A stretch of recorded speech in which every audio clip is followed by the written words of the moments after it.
There's a gap. It happens dozens of times a day. The elevator doors slide shut. The web page loads. The kettle climbs slowly toward a boil. And in that tiny pocket of nothing, your hand is already moving toward your pocket. You reached for your phone before you decided to. You didn't choose it. You felt something first. A faint, almost invisible discomfort, so small you've stopped noticing it's there, and you moved instantly to make it stop. That discomfort has a name. You've known it since you were a child. You call it boredom, and you treat it like a problem, something to be solved, escaped, filled in, swiped away, a dead zone in an otherwise productive day. But the real answer is far stranger. Boredom is not a flaw in your design. It is not wasted time, or empty time, or a sign that something has gone wrong. Boredom may be one of the most sophisticated tools your brain has ever built, and you are throwing it away, a few seconds at a time, every single day. To understand why, you have to see what people do when you take the escape away. In 2014, a psychologist named Timothy Wilson at the University of Virginia ran an experiment so simple it sounds like nothing. He put people in a bare room. He took their phones, their books, their distractions. Then he asked them to do one thing: sit, alone, with their own thoughts, for about 15 minutes. That's it. That was the whole task. Most people hated it. They found it genuinely unpleasant to be left alone inside their own heads. So Wilson added a twist. In one version of the study, he placed a small device in the room, a button that delivered a real, painful electric shock. Before the experiment began, those same participants had said they would pay money to avoid being shocked again. They knew exactly how much it hurt. And yet, left alone with nothing but their own minds, many of them pressed the button anyway. 67% of the men shocked themselves at least once. Some did it again and again. They chose physical pain over the experience of sitting quietly with their own thoughts. Read that again. People will hurt themselves to escape a few minutes of boredom. So what is it about an empty mind that we find so unbearable? Here is where the story turns, because the discomfort you feel in that empty room is not a malfunction. It is a message. And to understand the message, you have to understand what your brain is actually doing in those quiet seconds you keep trying to kill. For a long time, scientists assumed the brain mostly went quiet when you stopped paying attention to the outside world. Idle. Resting. Waiting for the next task. Then, in 2001, a neuroscientist named Marcus Rachel noticed something that didn't fit. When people stopped focusing on a specific task, when they simply lay there doing nothing, their brains did not power down. They lit up. A whole network switched on, spread across regions that normally stay quiet during focused work. Rachel called it the default mode network, the thing your brain does by default, the moment you stop telling it what to do. And it is not idle at all. This is the network of mind wandering, of daydreaming. It's the part of you that replays yesterday's conversation and rehearses tomorrow's. It pulls up old memories and stitches them into a sense of who you are. It imagines the future. It runs silent simulations of other people's minds, what they want, what they meant, how they'll react. It wrestles with right and wrong. It is, in a very real sense, the home of your inner life. And it only fully comes online when you are doing nothing. So picture what happens when you fill every gap: the elevator, the line at the store, the 90 seconds the pasta water takes to boil, each one swallowed by a screen. You are not just passing the time.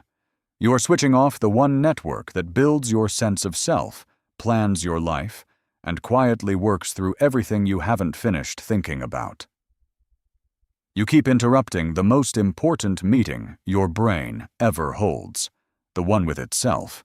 Now, boredom. Where does it fit? A researcher named Aaron Westgate, who studies exactly this, describes boredom not as emptiness, but as a a very specific one. Boredom is what you feel when your attention is being spent on something that has no meaning for you, and your mind is demanding to be put to better use. It is not the absence of engagement. It is a hunger for it. Think of it like physical hunger. Hunger isn't a flaw in your body. It's a signal that says, find food. Boredom is the same kind of signal pointed at your mind. It says, this is not worth your attention. Go find something that is. Boredom is your brain refusing to waste itself. And historically, that refusal was the spark behind almost everything. There's a researcher named Sandy Mann at the University of Central Lancashire who decided to test what boredom actually does to a person. She took a group of people and gave them the dullest task she could invent. She had them copy numbers out of a phone book, just numbers, endlessly, for a long, mind-numbing stretch. Then she gave them a creativity test. Come up with as many uses as you can for an ordinary plastic cup. The bored group crushed it. They came up with more ideas, and stranger, more original ones, than people who hadn't been bored at all. The boredom didn't dull them. It primed them. When the mind is starved of stimulation, it doesn't shut down. It turns inward and starts generating. It begins to wander, to connect, to invent. The plastic cup becomes a hat, a planter, a tiny boat, a musical instrument. Boredom forced the mind to make something out of nothing. Now hold that thought and travel back a very long way. For nearly all of human history, your ancestors lived inside enormous stretches of unstimulating time. Think about it honestly. The walking, hours of it across open ground with nothing new to see. The waiting, by a watering hole, for an animal that might not come. The long evenings around a fire with no entertainment but the flames and your own thoughts. The repetitive work, scraping a hide, napping a stone, the hands busy and the mind set loose. There were no screens, no feeds, no infinite scroll to dissolve the empty hours. So what did all those minds do across all that quiet time? They wandered, they remembered, they imagined, they asked questions no one had asked before. Where do the animals go in winter? What if we waited here instead of there? What happens after we die? In the long, boring spaces between survival's demands, the human mind did something no other animal's mind did. It drifted off the path of the present moment and started building worlds, the plans, the myths, the inventions.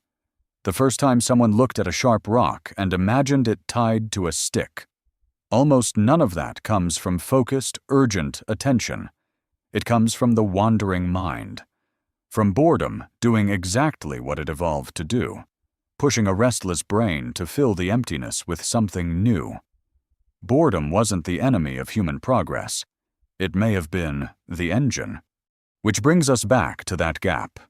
The elevator, the kettle, the loading screen, and the hand already reaching for your pocket. Here is the quiet tragedy of your daily life. You have inherited a brain whose greatest trick is what it does in empty time, and you have built a world with no empty time left in it. Every gap, every pause, every restless second that used to send your mind wandering is now resolved in half a heartbeat by a glowing rectangle designed by some of the smartest people alive to make sure you never feel that small discomfort again. They are not selling you entertainment. They are selling you the elimination of boredom, and you are buying it, eagerly, in tiny transactions you don't even register, hundreds of times a day. But remember what boredom actually is. It's the signal that says, this isn't worth your mind. Go make something better. When you swipe it away, you don't satisfy the signal. You just silence it. You take the hunger that was meant to push you toward meaning, and you feed it the mental equivalent of empty sugar. The discomfort fades, but so does the thing it was trying to give you. How many ideas have you never had because the boredom that would have produced them was killed in its first second? You'll never know. That's the strange, invisible cost. You can't miss the thought you never got the chance to think, so here is what the science is quietly pointing toward. Not that screens are evil, not that you must throw your phone into the sea, just this. The empty moments you've been trained to fear are not wasted at all. They are the only time your brain gets to be fully, strangely, completely itself. The boredom you keep escaping is the doorway to the part of you that imagines, remembers, plans, and creates. The richest thing your mind ever does, it does when you give it nothing to do. So the next time a gap opens in front of you, the elevator, the line, the slow 90 seconds of the kettle, try something that will feel almost impossibly hard. Don't reach. Let your hand stay where it is. Let the small discomfort rise, and then keep letting it rise, and watch where your mind goes when you finally stop dragging it back. There's a gap. It's been waiting for you your whole life, and your brain has been waiting 2 million years to show you what it can do in there, if you'd only let it stay empty long enough to begin.